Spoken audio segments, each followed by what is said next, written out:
The only reason that we have guns here is for our own personal protection and safety.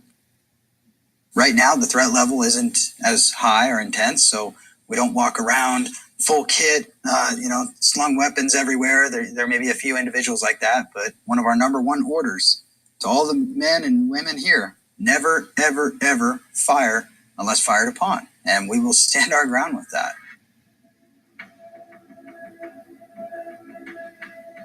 We are calling out at this time because of intel that we have received from a solid source that the FBI is indeed planning on moving on us, if you will. I had put out a request for assistance from the Oregon State Sheriff's Association. And since it was a federal wildlife refuge and had been taken, I requested that the FBI handle that investigation. We are preparing to defend ourselves, preparing to defend the people of Harney County, and we're preparing to expose this corruption that has been going on for years, and it needs to end here. Thank you. When I grew up, I never got out of line. I never spoke out of turn. I was one of those kids when I walked from in class in Sunday school when I was a little kid, all the other kids were rowdy, and I always folded my arms and trying to get. It came natural to me to be in line. And so this is very out of character for me because I've always tried to follow the rules. And because, do you know I don't have a speeding ticket today? I do have one warning. This choice is solely mine. Nobody asked me to do this. Bundy's didn't ask me to do this. They didn't stop me. They respected my choice. But this choice, this decision is mine and mine alone, and I will live with it. And I'll bear the consequences, whatever they may be.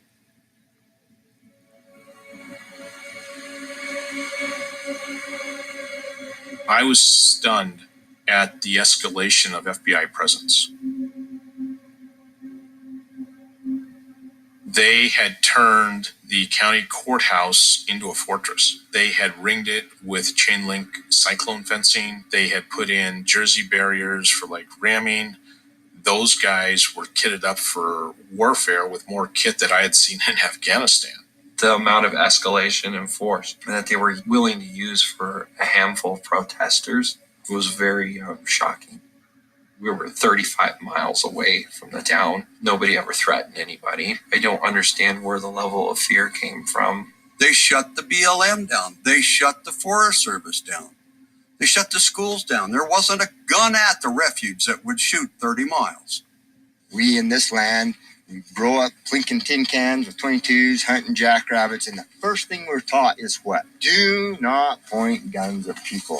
And so I have never in my life pointed a gun at a person, and I never intend to. They should never point a gun at me, and I shall not point a gun back, and we shall leave it at that. But I will live under a clear sky till the day I die. Worst case scenario, they come down and kill us all. I don't think they want to do that because they still lose. The American people across from ocean to ocean will retaliate, and their power will be taken away from them. We know that what we're doing is right. We know that this is constitutional, and we know that we're trying to improve this country.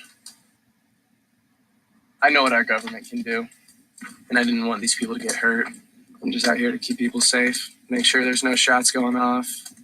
If the FBI did come, they would come dark with night vision.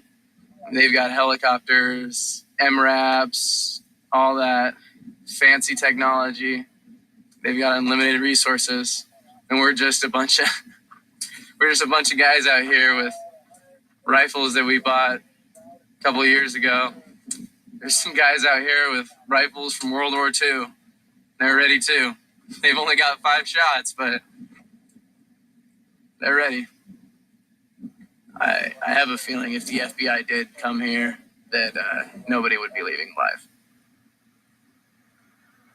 With the escalation of FBI presence, it became very concerning that they were going to try and go after these guys violently. There was a discussion as what do we do? And so the decision was made that PPN would take a neutral position. We would not endorse, support, or other, but it became Ammon You guys stay on the refuge. Government, FBI guys, you stay on your side of the line. Keep the separation here. You two have issues you want to discuss and work out. Your civil disobedience, drawing attention to land use. They can do that. Keep your distance. We have every constitutional right to be doing what we're doing because it very clearly states in the Constitution that the federal government does not have the right, does not have the authority from the people to come down into the states and to control its land and resources. If they are to control land and resources in the state, then it has to be properly ceded to the federal government. And the way that's done is outlined in Article 1, Section 8, Clause 17. Under Article 1, Section 8, Clause 17, Congress will have authority with the consent of the legislature over forts, arsenals, dockyards, magazines, and other needful buildings. That's all they can have as far as places in the state of Oregon. This whole reserve here is unconstitutional, and the states have to, well, of course, right now the militias are stepping up to take this land back from the federal government and giving it to the states. There is a federal central power called the federal government that says that they own and control 1/3 of the landmass of this country. Now, they have complete legislative power. A man just sitting behind the desk can write a statute that has the force and effect of law. If I or the rancher gets contrary with that, there is a ranger, a BLM ranger, that is armed with a gun that enforces that statute. If you get contrary more, you're hauled before a federal court. Now, neither the bureaucrat is elected nor accountable to me, and the ranger is not elected nor accountable to us, the people, and the judges aren't. All three branches of power are combined into one without representation. So this is a serious issue to freedom. Everything that we live in, the cars we drive, the clothes we wear, everything comes from the earth. When those resources are restricted or controlled to the point where people can't access them, they can't use them, they can't benefit from them, then what it does is it puts people into poverty. A perfect example of that is Harney County. At one time, Harney County was the wealthiest county in the state, and now it's the poorest county in the state. And it is directly connected with the federal government coming in and controlling its land and resources. Well, these are the best of times to come on down to Hines. In the 20s, Edward Hines Lumber Company had a 50-year contract for cutting timber here. This town was amazingly wealthy. The mill was operating lots of lumber. We were number one in the state for per capita income for at least 1 year in the 70s. Tonight we look at a battle that's raging in the United States over an endangered bird. The northern spotted owl is said to be on the verge of extinction. Logging in the Pacific Northwest has almost eradicated its habitat. Biologists believe this bird must have the large trees of the ancient forest to survive. There are only 3,000 pairs left, and they say if it goes, it means the entire ecosystem and all who live in it are at risk. The environmental industry got their act together, put the focus on the spotted owl, and undermined the timber economy. Within 6 months, we lost 1,000 jobs in this town, in a county that had around 8,000 population. It was absolutely devastating. We're in a tower. These towers are actually used to detect fires from long distances, and we use it for observation in case the feds decide to roll in here and kill us.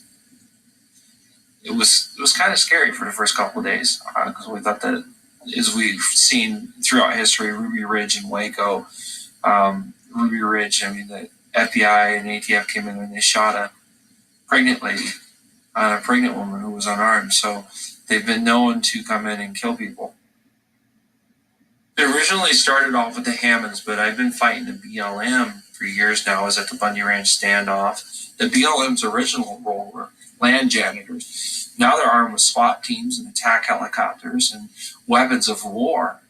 Why would they need that? They're just supposed to be land janitors. And they should not constitutionally exist. The goal of this occupation is, one, to get clemency for the Hammonds. We'd like them out of prison. And also we'd like to see the control of these lands go back to their rightful owners and just give back into the hands of the people of Harney County. They are oppressed in the highest order. They're so afraid to speak out because if they speak out, they're afraid that the BLM and other entities are going to steal their grazing permits and everything else, which is actually a grazing right. We have a situation in this county where the Bureau of Land Management, the Fish and Wildlife Service, have teamed up and taken hundreds of thousands of acres away from the people. It has brought wealth and power to these government officials and put the people in duress and put them in poverty. It is acts like this that expose the true problem. So this argument evolved into, we're going to take this and we're going to give it back to the ranchers. You can't set the precedence that it's okay to just go take something over and say, we're going to decide who this goes to. The Constitution of the United States does not allow the federal government to own land. This land will go back to the people of Harney County, and they will be able to use the land and resources for their benefit. There are a lot of people who will tell you the federal government can only own small things like forts and docks and all kinds of military things. The Constitution does say that. It's talking about a part of the Constitution that was making provision for a new capital for the United States, and the provision was that they could pay whatever states they took the land from no more than 10 square miles, and that they would make provisions for the docks and the magazines for ammunition and other military forts. Well, that was to defend the nation's capital, which had not yet been established, and that was just something in the Constitution to make provision that it could be created. They were just talking about what's now Washington, D.C. That's it.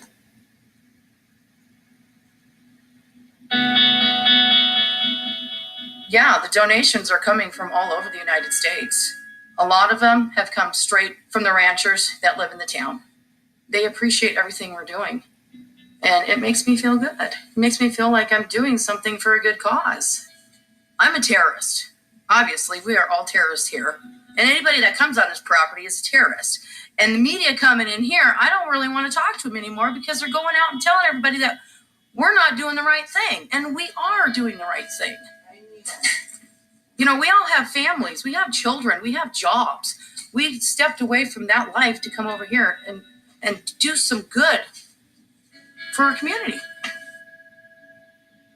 These people deserve better than this. Our government should know better than this. They have no feelings, no compassion for anybody in this country at all anymore. They're not representing us whatsoever. My reason for being out here with a straw book the camel's back was the fact that the media trying to make it play out that the Hammonds were, are some kind of domestic terrorist. I mean, this is a 74-year-old man. He knows he goes to prison for another 40 years. He ain't coming back out to see his family again. Over a 139 acres that burn up. Us patriots go through such bullshit. The American public has no idea. We're pro-Constitution. The Constitution of the United States. We are pro-government. We're not anti-government.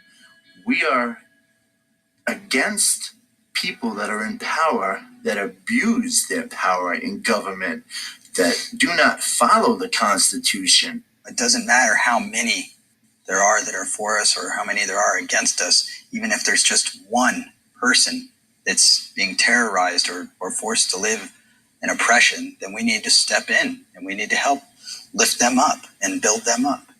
There's one of our founding father quotes that says, it does not take a majority to prevail, but rather an irate, tireless minority, keen on setting the brush fires of freedom in the minds of men. And that's where we're facing right now.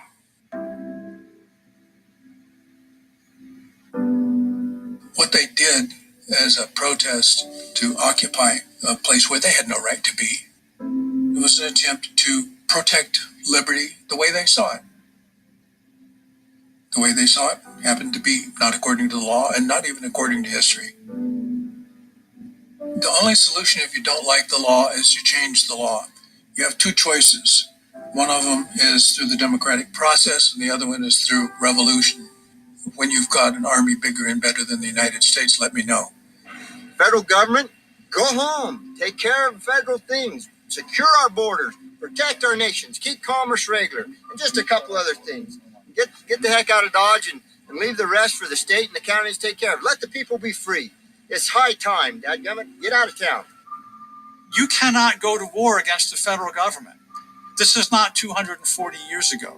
There is no group of armed militiamen that can go up against the awesome power of the federal government.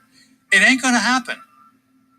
Best case scenario is that the people of the county stand and take claim of their own rights, meaning they stop paying the federal government to manage their rights. They stop entering into contracts that take their constitutional rights away.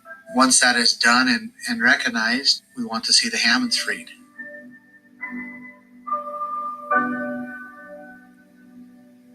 Dwight Hammond's same age as my father.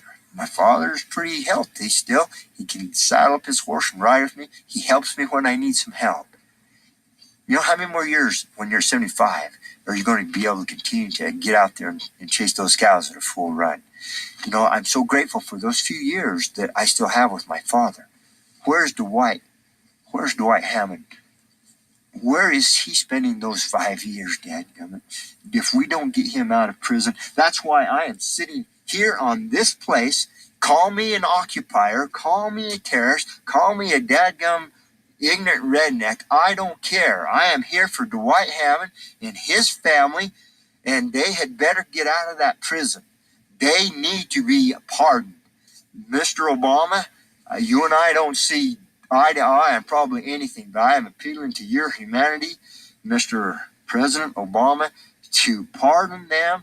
That is unjust. Let them go home to their families. Let them go home to the families. I want to get the heck out of Dodge. I want to go back home to Arizona. I don't want to be here on this place, but I am here because of the actions of this federal government. And by dang, if you want to give me a warrant to come after me with the FBI, so be it. I don't care, but you better well let those Hammond families out of prison, because things are starting to heat up, and I don't think you guys actually even really care.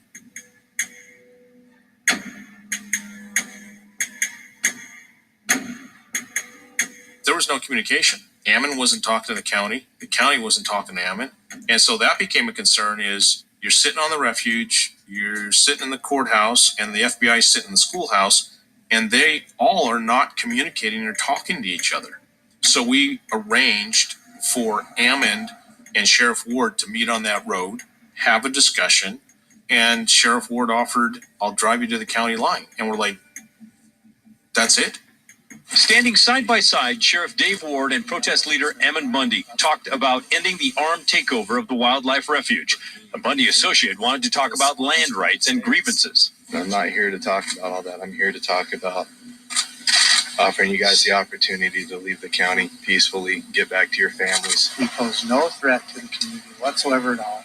It's time to get the schools open, let your community get back to living. We do not pose a threat. And that's what I'm asking for. But that can be done without us leaving. At the time that I offered them the opportunity to leave and to escort them out of the state, there was a lot of different components, things going on behind the scenes there. The federal side of the House was more on board with, resolving the situation. So no charges had been filed federally, rather than charging these people locally and keeping them here. If we could resolve the situation by getting them to leave and go home and let them work it out through the legal system. Yeah, I'm sure there was going to be some consequences, but nowhere near the level of consequences that they face after a 41-day standoff. I want to help you guys get out of here. I'll get you a safe escort out. We're getting ignored again, Sheriff. Sheriff. I didn't come to argue. I just came to I'm not offer you either. guys peaceful resolution. Okay. So I appreciate it. Once they rejected that offer and said, we're staying here, I knew that they were going to force us to deal with them. Giving in to an armed criminal takeover, but it's just not going to work. There came a point where people had to be taken into custody.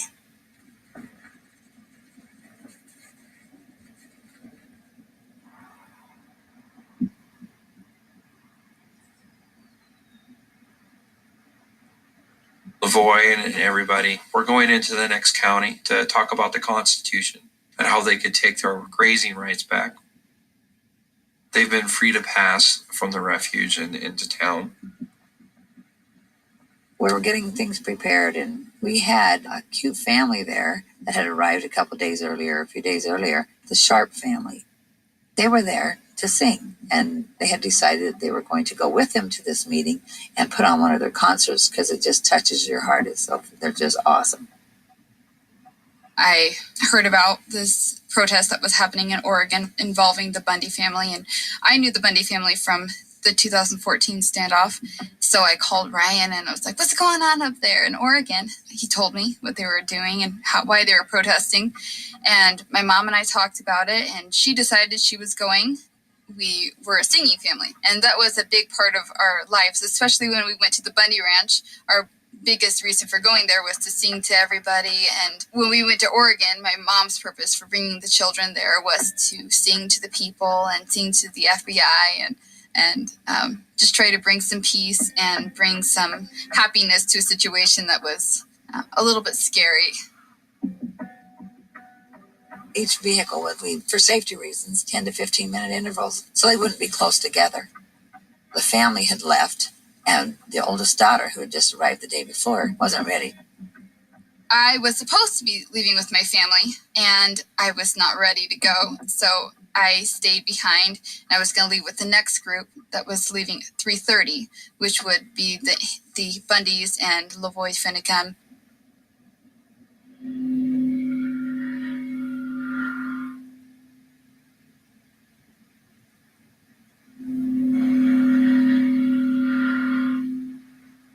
We left in Lavoie's truck. It was about a 2-hour drive for us.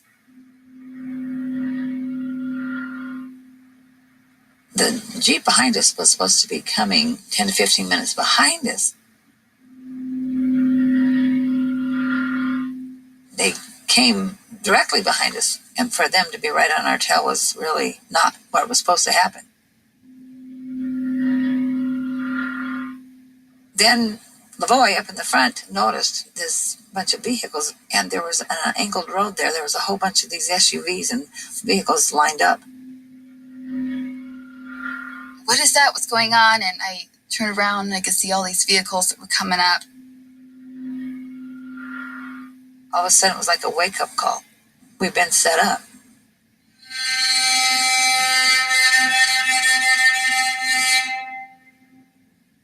So we just saw vehicles coming up behind us. We could hear their sirens and see their lights, and we could see them pull the Jeep over.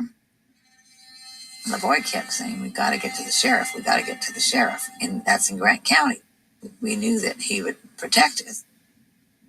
They started shouting to turn the vehicle off and put your hands out the window. And Lavoie didn't turn the vehicle off, but he put his hands out the window and his head. And he said, are you police? He said, we're going to the next county to talk to the sheriff. I'm going to meet the sheriff. The sheriff is waiting for us. So you do as you damn well please. But I'm not going anywhere. Here I am, right there. Right there, put a bullet through it. You understand? I'm going to go meet the sheriff. You back down or you kill me now. Go ahead, put the bullet through me.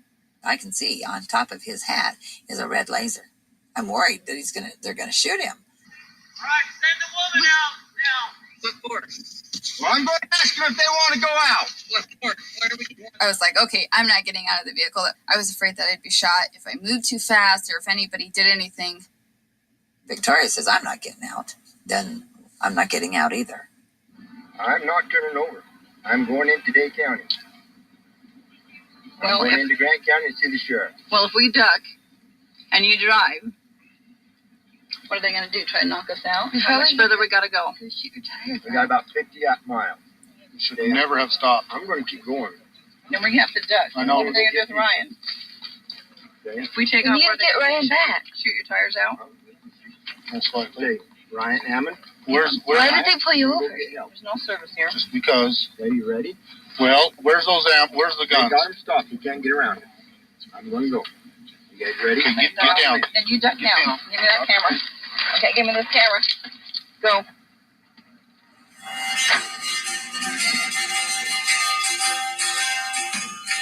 and I looked out and I could see one vehicle behind us pursuing. Keep going. What about Ammon and those guys? We can't get around them. I'm going to go get help. Okay. And then all of a sudden, he said something about a roadblock. Yeah. Hang on. Okay, they're shooting. Hang on. Okay, sit down. Okay, we're here. Go ahead and shoot me. Trying to. Stay down. Stay down. Stay down. Stay down. Stay down. Damn it. Are they shooting him? Did they shoot him? You asshole. Oh my God! I just hear a bunch of shots all at once, and he fell. I started shouting that I was an EMT. I was trying to get up, trying to get out. Is he dead? Don't get out. I am dead! Stop it. Are you dead? No, hold on. Don't do anything. They're shooting. Don't do anything. Where the hell is the boy? Sit down. I can't see. Shut up. Stay down, Ryan. Oh, God! Stay down. Stay down. Oh, shit. They didn't want us to get out, whoever was shooting at us. Then the next thing we knew, this blue smoke stuff started coming from the front seats towards us, and it hit my nose, and I couldn't breathe. I felt like I was choking. You taking some? Keep going. Oh, shit. Stop! Please! Stop! Yes. That's ridiculous. Those are stupid. He's not going to kill all of us. Father, please. Protect. Do it to that. No, don't get up. God. Please keep it. Okay, they got lasers still on us. They got lasers still on us. LaVoy got out. I think they've killed LaVoy. They just shot gas rounds into the car. We're hunkered down in here trying not to get shot. Right then, I think was the scariest moment for me because I thought that we were all going to die. I thought about my family, and I thought about the things that mattered in life to me, and I just thought we were all going to die. This location. I surrender! Surrender? Okay, let's get out. Okay! That's you, Ryan. I don't know if you can get out. You get out first. Let her in first. Let her out first. You go first. Please don't show me. I started shouting, "We surrender, we surrender."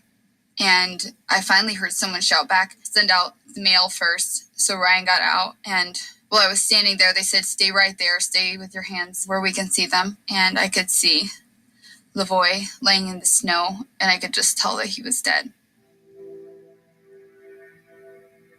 I could see men in camouflage and in black standing between the trees. And it seemed like so many of them.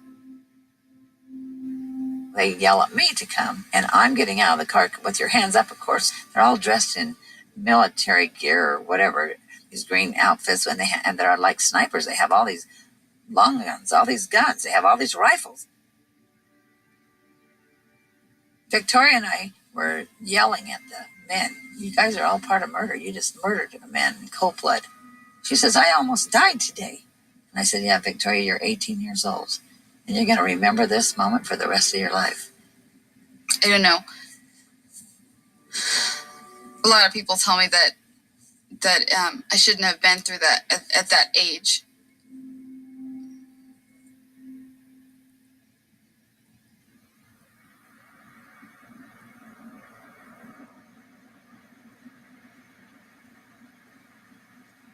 Tuesday morning, I called him to talk to him about what I was going to be doing that day.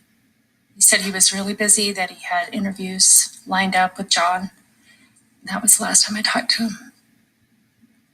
I'd gone into Fredonia with my daughter for her game about 1:30, and his parents were there, and his brother was there, and my son was there, and we were all there. All of a sudden, somebody came up to me and said, "There's been something that's happened and she was hysterical. And she was screaming and crying that Lavoy had been killed. And it was just unreal. It was not real. Somebody had gone into the gym and told the officials what was going on, and they stopped the game, and they brought my family into the hallway, and we told them what was going on, and they gave us privacy for a while until we could get ourselves together enough to go over to the local police station and try to get more information and confirmation, and because we were still holding out hope that it wasn't Lavoy.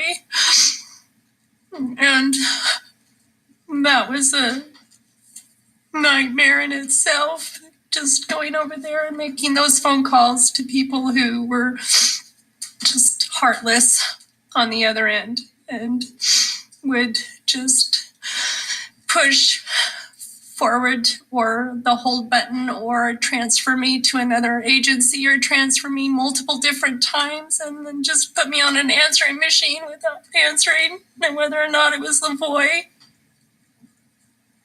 I thought, how could people be so unkind? But and then that town had been through so much with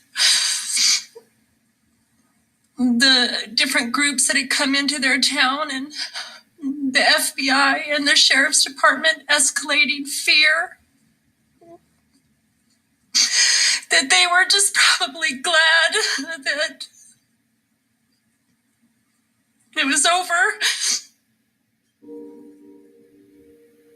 To leave the vehicle as quick as he did in Shauna's video just confirms that he was indeed trying to move the threat away from those in the truck. The 18-year-old Victoria Sharp is the same age as our daughter, our youngest daughter, and I know he was worried for Ryan and Shauna as well. Those people were victims. And were being shot at multiple times without ever exhibiting any threat to any of those officers. And I believe that he was murdered.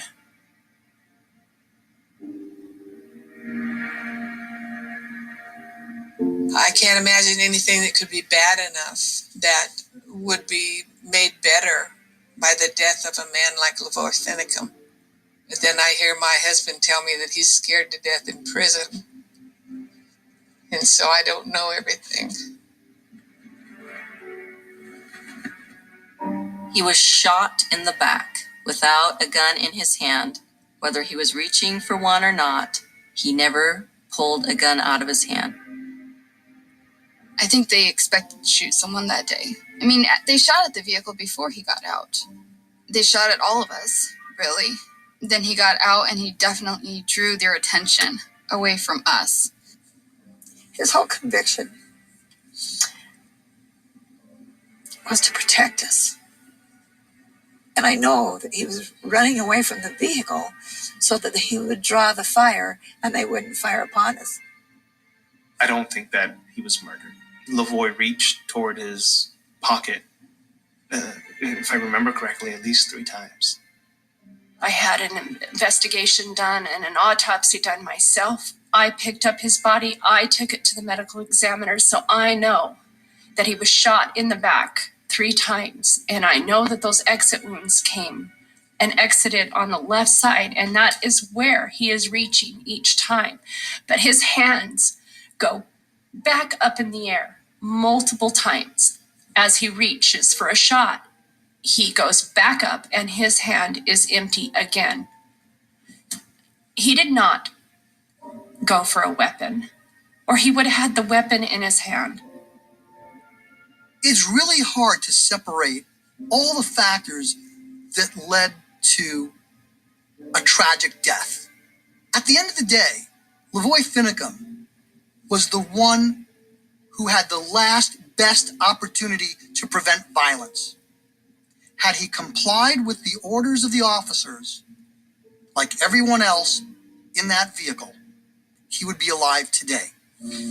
And unfortunately, there was life lost through the course of this, but I still believe that they found the most peaceful resolution they could.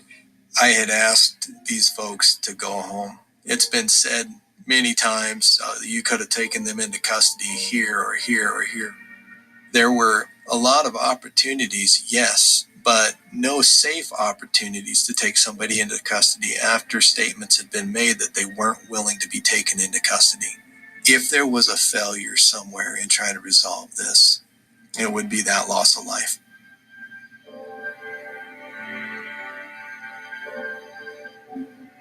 When you look at it, it's tough. You're watching, in my opinion, the assassination of an American. I walked that site. Having military background, I know what an L ambush is. They had put their vehicles in a blocking position, and they had set up along one side of it, the high ground. They had actually cut the tree branches so they're about 4 to 6 inches to use as rifle rests. If you went 150 feet past that corner, there was a 3/4 mile straightaway. It had sloping sides and was snow covered. You could have spike stripped it, let him drive down, his tires would have flattened, and he had no place to go.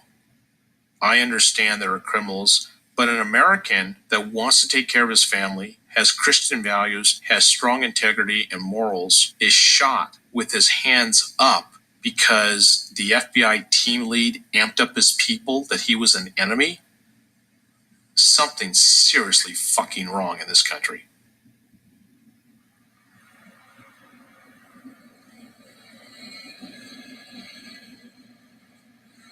After Mr. Finicum lost his life, we were able to get a blockade.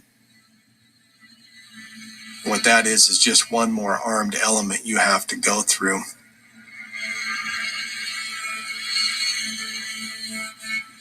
Usually, as in most military operations, when the leadership's gone, the rest of the thing falls apart. Proved to be true. Over the next, 24, 48 hours, everybody scattered to the wind, with the exception of the 4 that were left at the end. And I never did understand what their point was.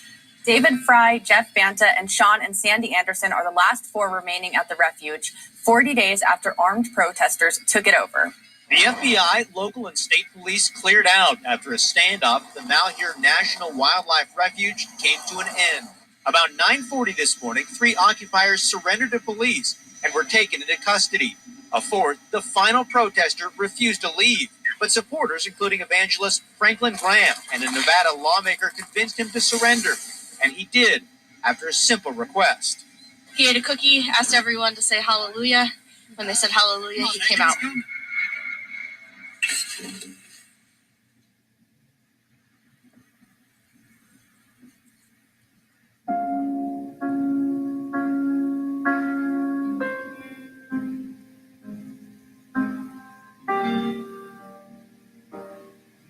You know, they say that there was an armed standoff in Harney County.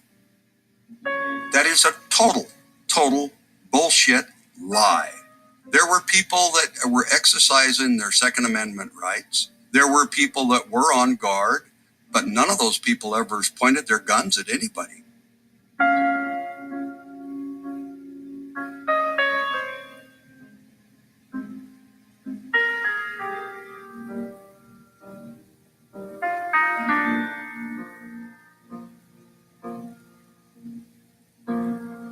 I miss him. I miss him a great deal. I'm learning to do everything that he used to do. When you are a married couple, you're a team, and each have your own little areas of responsibility, and you count on each other. Was I angry at the Bundys? Oh no.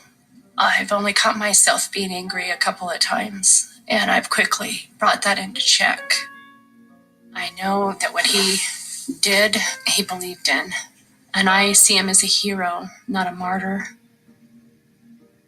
I forgive those who have killed him.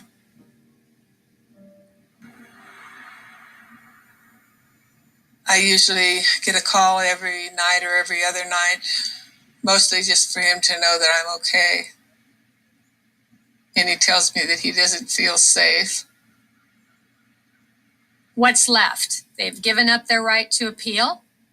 So the only thing left is to ask for the president for executive clemency, to actually look at the case and see whether he thinks it's fair and whether he thinks what they did deserves 5 years in prison, and asking for mercy. I keep hoping that there's some commutation or clemency or pardon or something, that there's somebody out there somewhere that can understand what a travesty our federal government is.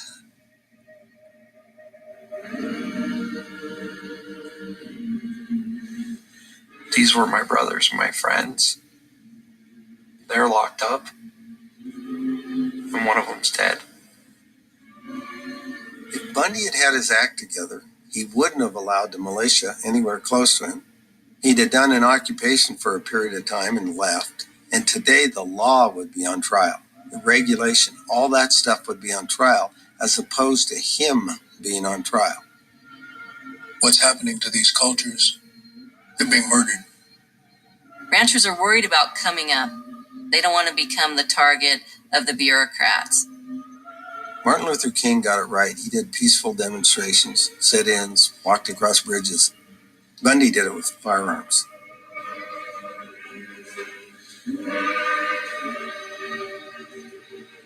I want to make something clear here. We will see other standoffs. The overall majority of this movement is peaceful, but there are extremely dangerous threads which, when the time comes, will yield towards confrontation as opposed to reason. Pretty tough to feel American when your own government has a vendetta against you. Yes, I still love this country. And I wish we could fix it.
The first and most important rule of gun running Why'd you do that? is never get shot with your own merchandise. So now you're gonna have to buy it. It's a used gun. You get rich by giving the poorest people on the planet the means to continue killing each other. Sell by the kilo. There are men going through our garbage cans. Is there anything I should be worried about? She doesn't know how you pay for all this. How many car salesmen talk about their work? Their products kill more people every year than mine. At least mine is the safety switch. I would tell you to go to hell, but I think you're already there.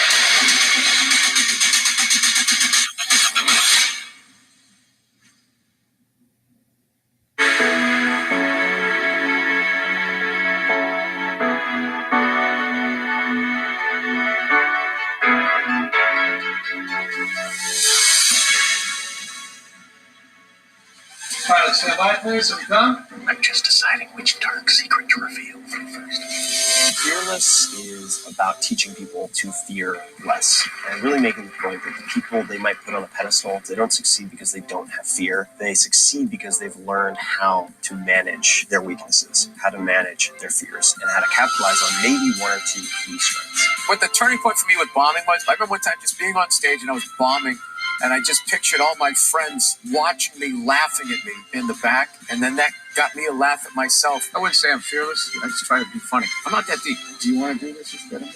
I'm not. Nice sneakers.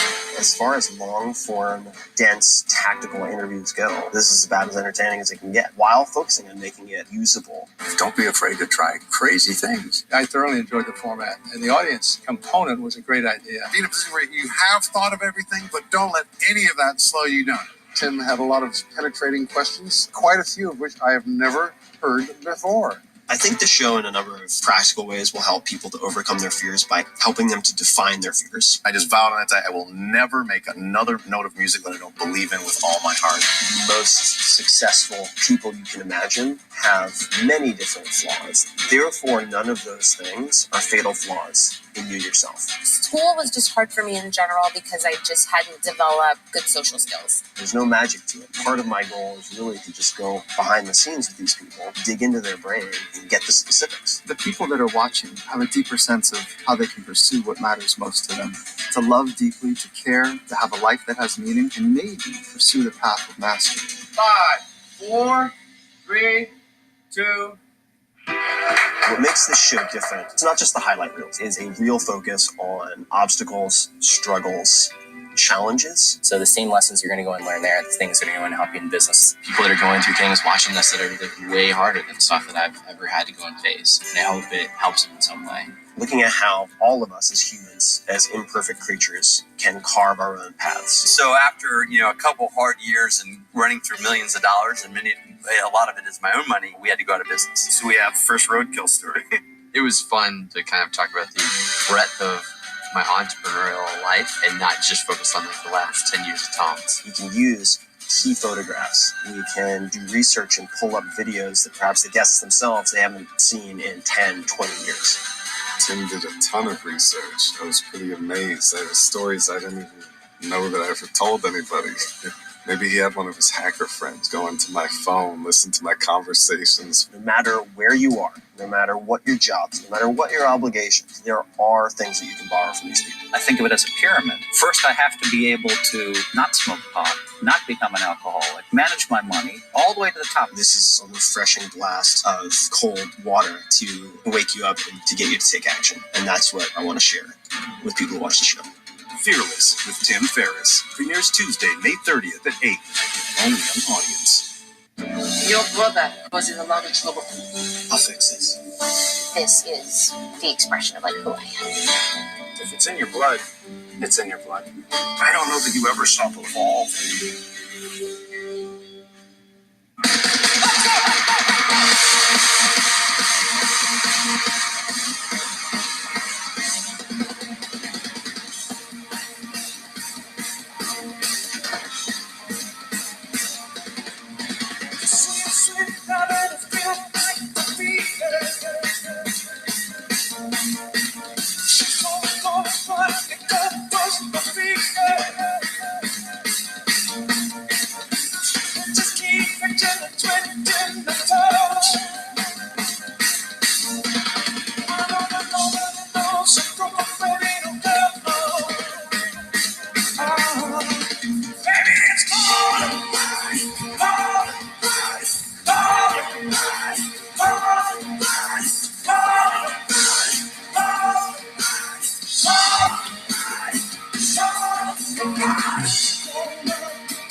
Just